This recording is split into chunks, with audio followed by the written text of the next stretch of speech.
My name is Megan Malick, and this is the third episode of Dark Roast and Deep Conversations. I am a vocational doula, a grief guide, a brain spotting therapist, and a messy human.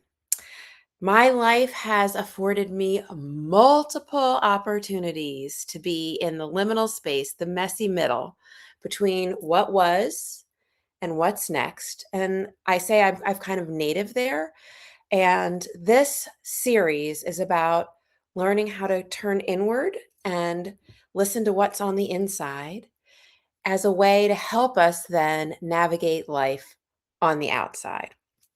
So, this is the third in a 9-part series. And today we are going to be focusing on stress and stressors. And actually, the title of the episode is Why Your Stress is Not the Problem. Now, you may be looking at me and saying, "What are you talking about, Megan?" I outed myself as a Gen Xer here. Like, stress is so unfun. Yes, it's a huge problem. So it's not that it's comfortable, but we're going to explore what stress is and how it's actually attempting to support and serve you, and then ways you can differentiate what's happening within you and support yourself to cultivate what I like to call Jedi living. Jedi living is not about living perfectly by any stretch of the imagination. Jedi living is more about cultivating the sense of self trust and knowing within your wise body, mind, and soul that helps you feel like you've got this. And it's a sense of a connection to the wider whole. So, but before we get into that, I always like to come in and down together with some self brain spotting with using body resource and our resource spot. So, if it is right for you and your wise body today, and you are not driving a car or doing something else where it's not a good idea for you to pause, I invite you to join me. And you'll notice I just sit back comfortably. We're just going to take a couple of breaths together. I really like to notice the sensation of my feet on the floor and of my legs on the back of the chair. I invite you to do that too, whatever your feet are on, whatever you're sitting on, or perhaps lying down or standing on. Just take this focusing part of your brain and really attend to the sensations of your body contacting what is supporting you. Its gravity is here. You don't need to create it, it's just there. It's holding you every minute.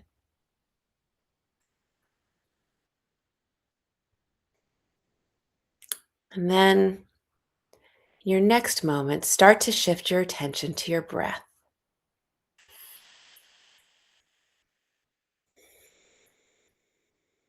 You don't have to change it or make it do anything, simply notice it. And again, your breath is here to support you. Our bodies breathe and they stay grounded to the earth. These are two resources available to us. So, from this place, just start to notice where in your body you feel the most grounded, connected, calm. It might be even a place as small as your little piggy toe. Many people like to do this with their eyes closed, so if that's you, go right ahead. And you might notice that for today, my eyes are shifting over to the left.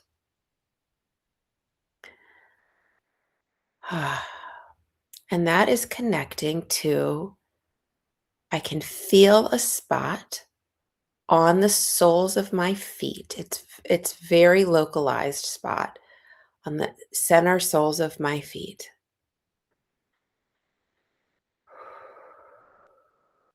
So my body resource spot, the soles of my feet, is connecting to this eye gaze spot, which is my resource spot. Yours is going to be different. That's okay.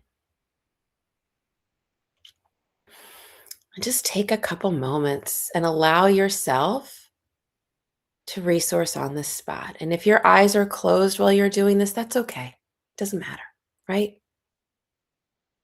Your your eye gaze and your body will just naturally resource.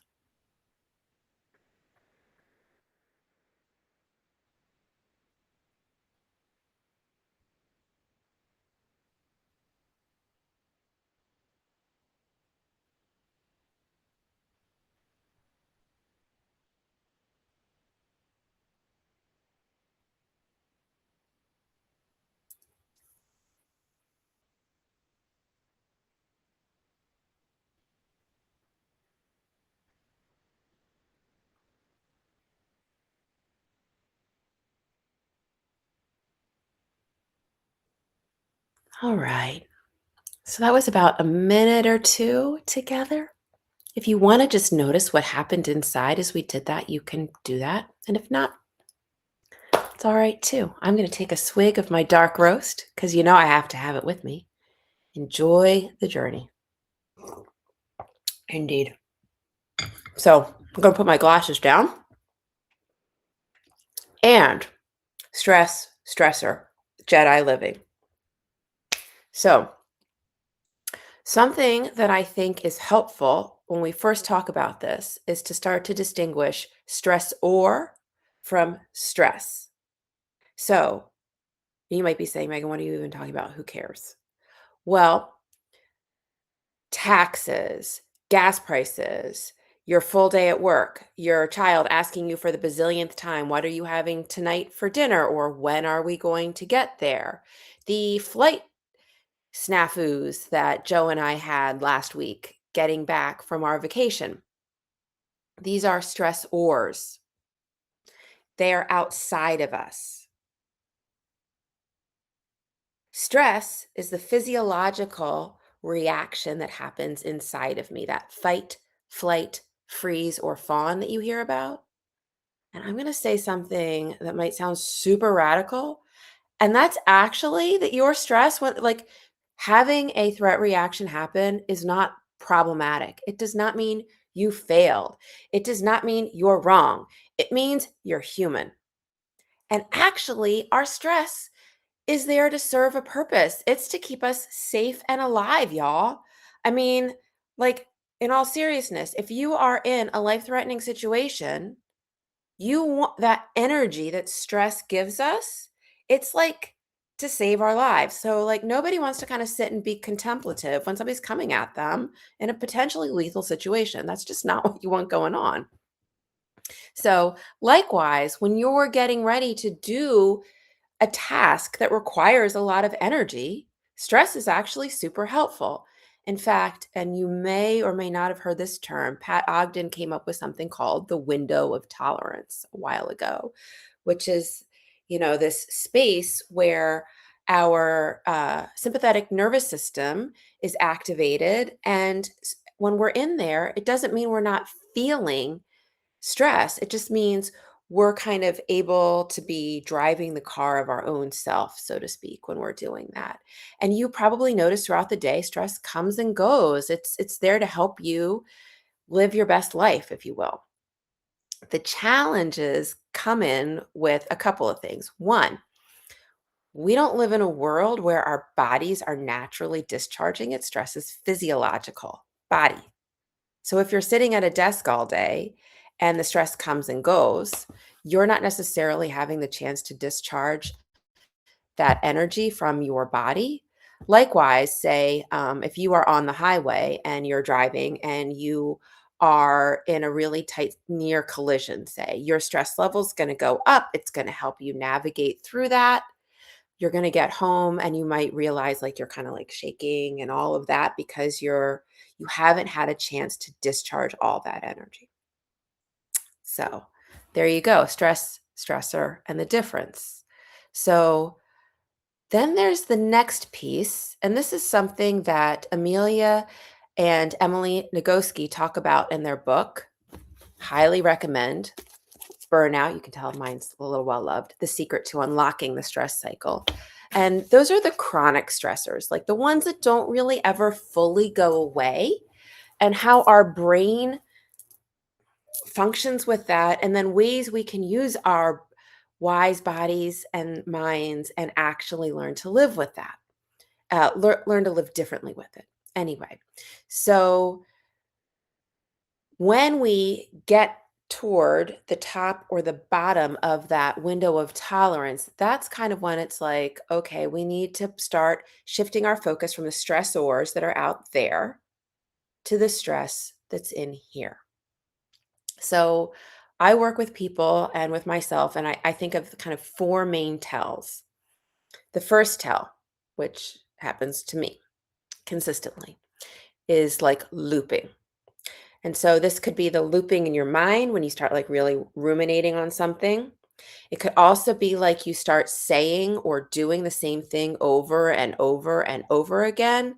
Sometimes you or others might say the same thing, but it gets a little louder and a little louder, right? You're trying to solve the problem. It's just the looping has become the first problem. And actually, a thing you can do in that is to go like, ooh, okay, the looping, and then shift. A second cue is what Brene Brown has termed chandeliering. This is when you go from 0 to like 100 quickly and over something that does not merit that.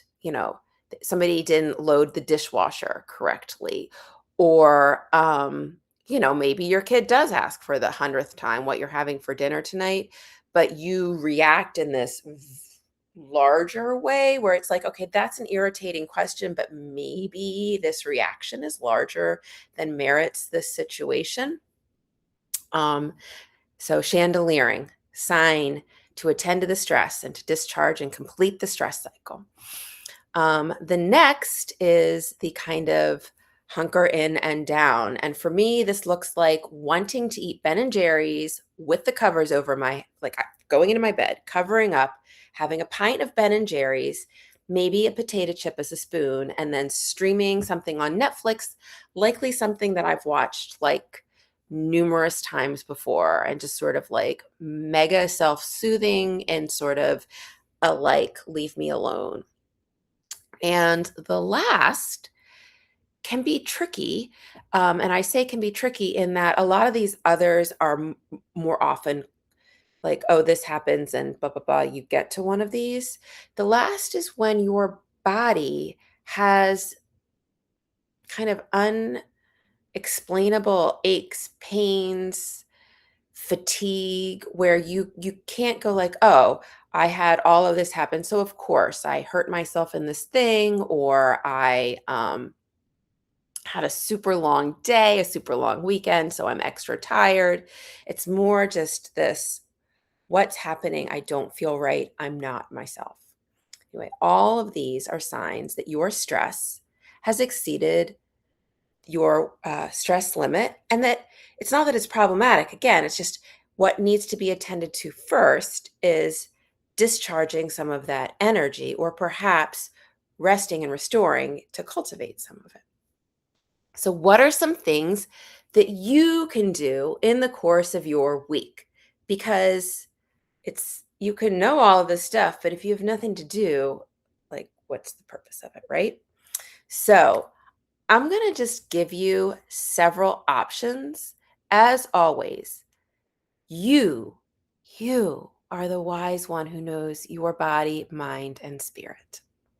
So practice, play. This is where home play comes in. Experiment, see what works for you. And also, different things might work in different times, right? So you can, when you are, say, at the computer and you have a freeze, like the password and the box goes, blah, blah, blah, blah, blah, and you like, oh, chandelier moment. You can step away from the computer. And if you are somebody that's a body person, people like to do all different kinds of things in that these moments. Shake it off, tense it up. There's an app called Seven that has like 7 minutes of body exercises. You can do what Peter Levine was teaching people over the COVID pandemic to have a what's called timed temper tantrum. Mhm. This would be where you would go into, say, your bedroom or put a yoga mat out on the floor, set your phone for 2 or 3 minutes, and then just sort of literally have a temper tantrum. You can scream into a pillow. Um, and that is just a way to discharge all of that energy. I know this sounds ridiculous, but y'all, I have tried this and I'm here to say what I thought a 3-minute temper tantrum would feel like, it felt like an eternity because it's actually super long for my aging body to like freak out that whole time. I got done and I was like laughing at like minute and a half. Anyway, you can time temper tantrum. If you have a friend, family member, colleague that you make this deal with, you can do what I call the barf bag. This is also another timed thing. You're not looking for solutions, you're just looking to get the shit out. So you ask your friend if you can have this. They again set their timer 2 to 3 minutes, not a long time, and you just word vomit. They're not listening to you. They're kind of just being there to allow you to get the stuff out. Create things, write, paint, draw, hugging yourself, hugging one another. Some people love yoga moves, breathing. Of course, as we begin to cultivate ways of stress management, and this is where people talk about mindfulness meditation and developed exercise plan, all of this is great. I'm not saying not to do any of those. Today, what I'm talking about are what are some small things that you can do in, like, many of us can step away from a place to do a thing. Like you can go into the bathroom if you're in the office at work and just have a couple minutes to do a thing. You can do the brain spotting body resource. And here is a little breath trick for those of you who like breathing. Make your out breath longer than your in breath if you're super activated. That will help your body sort of shift gears. You don't have to count, you don't have to do any of that stuff. The other thing you can do is really think about, this is called six-sided breath, that there's a balloon in your rib cage. So our vagus nerve actually wraps around our rib cage. And when we go into real severe fight or flight, usually our breathing gets really shallow.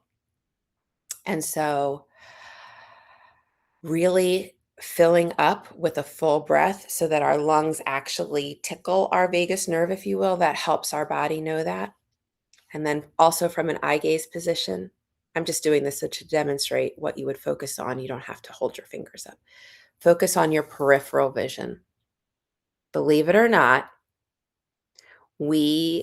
tunnel vision is a real thing, and that is another physiological thing that can happen in stress response. So literally just looking up from your computer and taking a few moments to look around.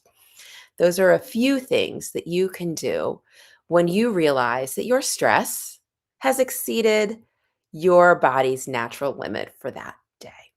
But again, your stress is not the problem. You are not a problem. It's just our modern world doesn't have as much physical ways for us to let stress out. And our threats are less live with us, say running across the wilderness, and they're more ongoing. Mhm. So, as always, I like to close with a poem for the week. This one is by Rilke and it is translated by Joanna Macy. God speaks to each of us as he makes us, then walks with us silently out of the night. These are the words we dimly hear. You, sent out beyond your recall, go to the limits of your longing, embody me, flare up like a flame, and make big shadows I can move in. Let everything happen to you, beauty and terror. Just keep going. No feeling is final.